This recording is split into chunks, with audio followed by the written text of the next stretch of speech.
नमस्कार. आपल्या सगळ्यांचे महाराष्ट्र सोशल न्यूज चॅनलमध्ये हार्दिक स्वागत. चला वळूया तर एका नवीन बातमीकडे. आजची बातमी. राज्य शासनाच्या नवीन औद्योगिक धोरण 2025 मध्ये धुळे जिल्ह्याला D+ पेक्षा अधिकचा दर्जा बहाल करण्यात आला आहे. या निर्णयामुळे जिल्ह्याभरात नवीन उद्योग उभारणाऱ्या नवउद्योजकांना त्यांच्या गुंतवणुकीवर अतिरिक्त 15% अनुदानाचा लाभ मिळणार आहे. या संदर्भात मुख्यमंत्री देवेंद्र फडणवीस आणि उद्योगमंत्री उदय सामंत यांच्याकडे केलेल्या सातत्यपूर्ण पाठपुराव्याला अखेर यश आल्याची माहिती आमदार अनुप अग्रवाल यांनी विधिमंडळाच्या मुंबईतील अर्थसंकल्पीय अधिवेशनानंतर दिली. तर तो प्राधान्याने घ्यावा, कारण की धुळे शहर हा 7 नॅशनल हायवेला लागून असलेला शहर आहे आणि अपघाताचं प्रमाण फार मोठ्या प्रमाणावर आहे. शहरात मेडिकल कॉलेज आहे, त्याच्यानंतर सिव्हिल हॉस्पिटल आहे, परंतु त्या ठिकाणी सिटी स्कॅनची सोय नाही, डायलिसिस सेंटरची सोय नाही, MRI नाही. तर या सर्व गोष्टींची आम्ही मागणी वारंवार त्या ठिकाणी केलेली आहे.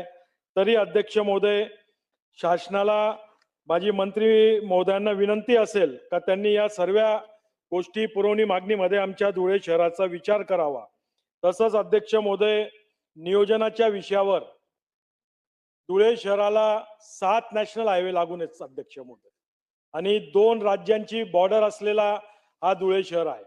या ठिकाणी ट्रॅफिक मोठ्या प्रमाणावर आहे. तर नियोजनच्या माध्यमातून लॉजिस्टिक पार्क याची मागणी सातत्याने आम्ही त्या ठिकाणी करत आहोत अध्यक्ष महोदय.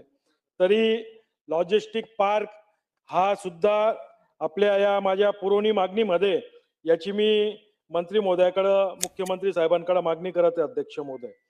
त्याचप्रमाणे अध्यक्ष महोदय,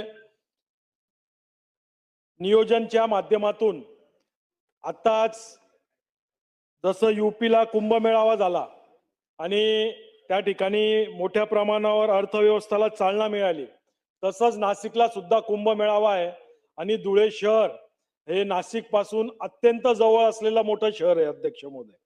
त्या ठिकाणी आमच्याकडं एअरपोर्ट आहे, परंतु धावपट्टी वाढवण्यासाठी त्याच्यासाठी सुद्धा नियोजनच्या माध्यमातून एक विषय त्या ठिकाणी पुरवणी मागणीत आला पाहिजे अध्यक्ष महोदय.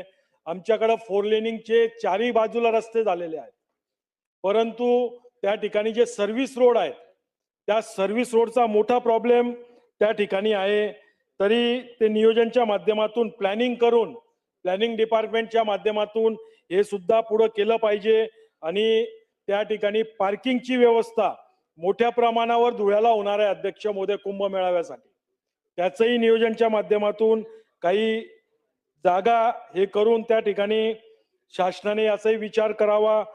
एवढीच माझी विनंती अध्यक्ष महोदय. आपण या ठिकाणी मला बोलायला संधी दिली त्याबद्दल मी मनापासून आपला आभार व्यक्त करतो. बातमी आवडल्यास चॅनलला लाईक व सबस्क्राईब करा व दररोज अशा नवनवीन बातम्या पाहण्यासाठी चॅनलला फॉलो करा. धन्यवाद.